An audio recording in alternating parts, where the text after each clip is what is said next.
مثل مادر به 3 تا زبونم بخوام بخونم باید بگم که آخ جانم رفیق بی کلک می جان ماره،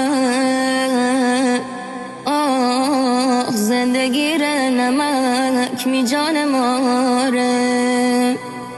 آخه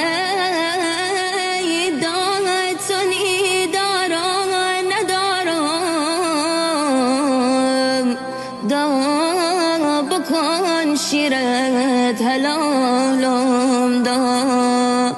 مادر همه جان و تنم، شوق نفس کشیدنم، به موی تو